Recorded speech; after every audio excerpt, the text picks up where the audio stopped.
ఒక చిన్న ఊరిలో రాములు అనే రిక్షా డ్రైవర్, అతని భార్య లక్ష్మి, వారికి 2 కుమార్తెలు సీత, గీత. రాములు రోజు ఉదయం 5 గంటల నుండి రాత్రి 11 గంటల వరకు రిక్షా నడిపేవాడు. రోజుకి 300 నుండి 400 రూపాయలు సంపాదించేవాడు. అతని భార్య లక్ష్మి కూడా ఇంటి పనులు చేసి వేరే ఇంట్లో పనికి వెళ్లి కుటుంబాన్ని నడిపేది. వాళ్ళ ఇల్లు చాలా చిన్నది, ఒకే గది. కానీ ఆ గదిలో ఒక పెద్ద కల ఉండేది.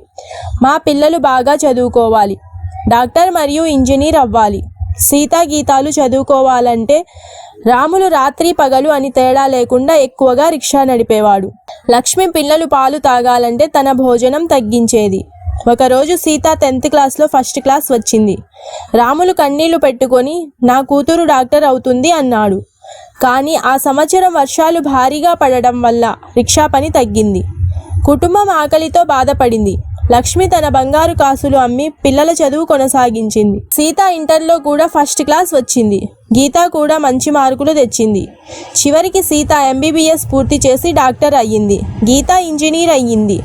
ఒకరోజు రాములు రిక్షా నడుపుతూ ఉండగా ఒక కారు ఆగింది. లోపల నుంచి సీత దిగి తండ్రి కాళ్ళు పట్టుకొని కన్నీళ్లు పెట్టింది. నాన్న, ఈ కారు, ఈ డాక్టర్ ఉద్యోగం అన్నీ మీరు అమ్మ త్యాగాల వల్ల వచ్చాయి. మీరు ఇక రిక్షా నడపవలసిన అవసరం లేదు నాన్న, ఇక మేము చూసుకుంటాం. రాములు కన్నీళ్లు పెట్టుకొని చెప్పాడు, నా పిల్లలు సుఖంగా ఉంటే నా రిక్షా జీవితం సార్థకం. కుటుంబం అంటే డబ్బు కాదు, త్యాగం, ప్రేమ, ఒకరి కోసం ఒకరు కష్టపడడం. అలాంటి కుటుంబం ఉంటే ఏ కష్టం వచ్చినా గెలవవచ్చు.